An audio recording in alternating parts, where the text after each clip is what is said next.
soleh-soleha. Bertemu kembali dengan Miss Erni di pembelajaran matematika. Hari ini kita mau belajar berbagai bentuk pecahan. Oke. Yang pertama, kita akan belajar pecahan biasa. Nah, pecahan biasa itu ada dua jenis. Ada pecahan murni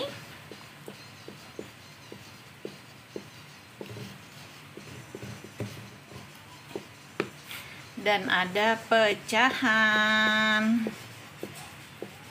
tidak murni.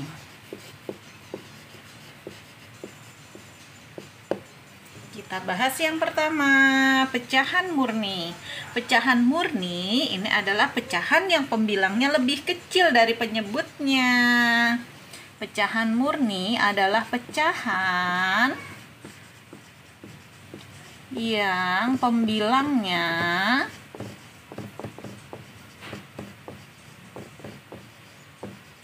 lebih kecil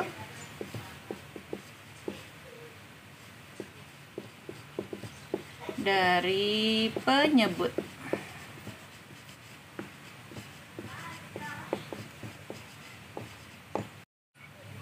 Oke, contoh 2/6, 1/3, 6/9. Oke, perhatikan satu-satu. 2/6. Nah, ini pecahan murni. Kenapa? Karena pecahan yang pembilang itu yang atas, lebih kecil dari penyebutnya. Penyebutnya yang bawah. 2/6. 1/3. 6/9. Nah, ini adalah contoh-contoh dari pecahan murni. Lanjut, yang kedua yaitu pecahan tidak murni. Pecahan tidak murni ini adalah pecahan yang pembilangnya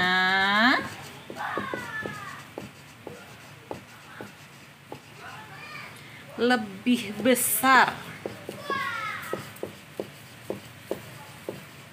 dari penyebutnya.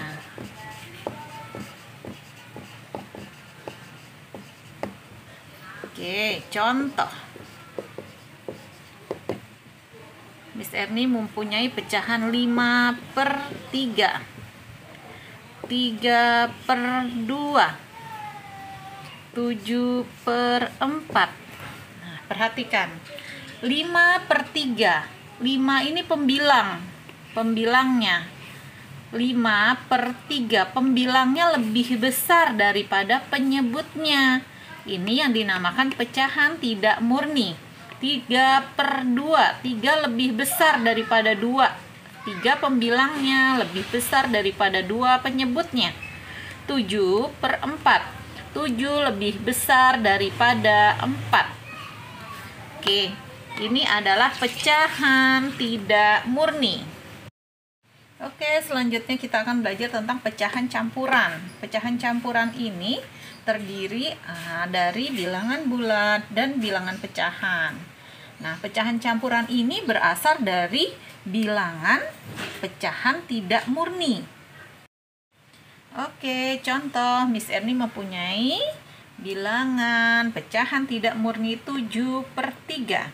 Nah, jika angka pembilang suatu pecahan lebih besar dari penyebutnya, maka pecahan tersebut dapat diubah menjadi pecahan campuran untuk mendapatkan bentuk pecahan campuran dari pecahan biasa.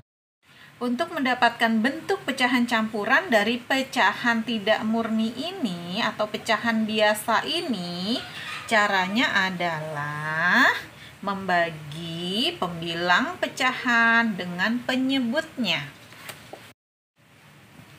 Oke, caranya adalah 7/3 pecahan biasa kita akan rubah menjadi pecahan campuran. Nah, di sini Miss Erni mempunyai sebuah rumah. Ini Miss Erni menyebutnya rumah ya. Pembilangnya kita taruh di dalam rumah. Penyebutnya kita taruh di luar rumah. Nah, sekarang kita cari perkalian 3 yang hasilnya mendekati angka 7.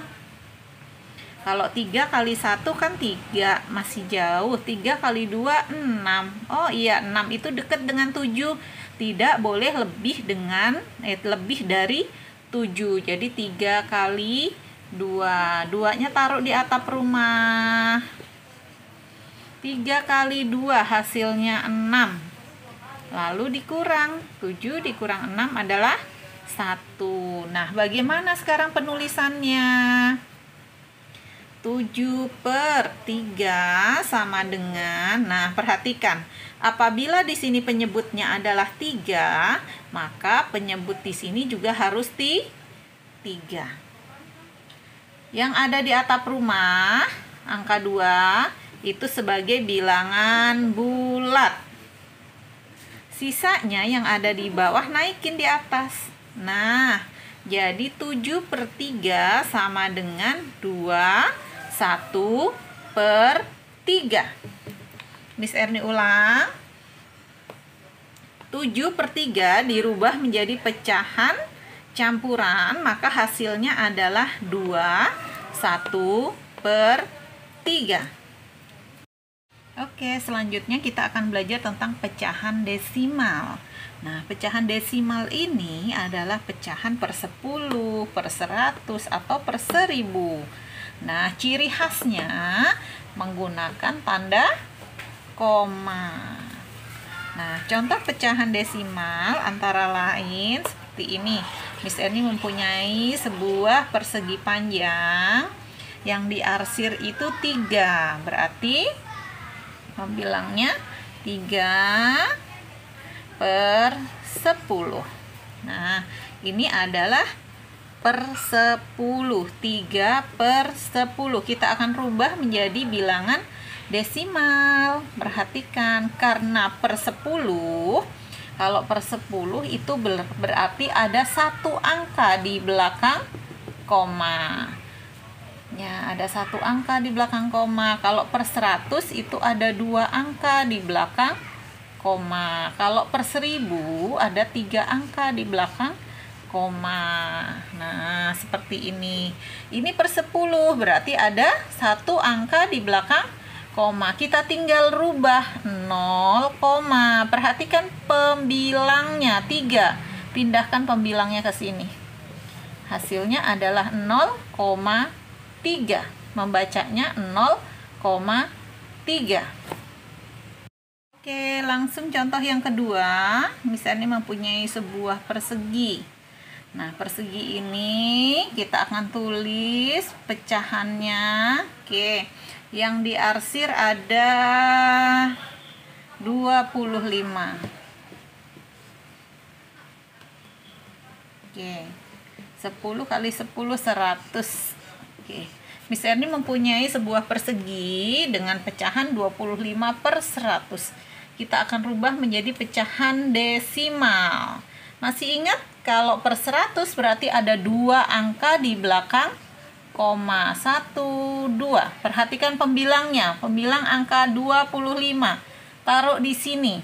Nah, jadi hasilnya adalah 0,25. Selanjutnya kita akan belajar tentang persen. Persen ini sama dengan pecahan berpenyebut 100. Nah, lambangnya persen adalah seperti ini. Ya. Contoh, misalnya ini mempunyai 8%. Ya, ini membacanya 8%, artinya 8/100. Yang ini 25%, sama dengan 25/100. Oke, demikianlah materi kita pada hari ini. Semoga kalian dapat memahaminya. Sampai bertemu di materi selanjutnya. Assalamualaikum.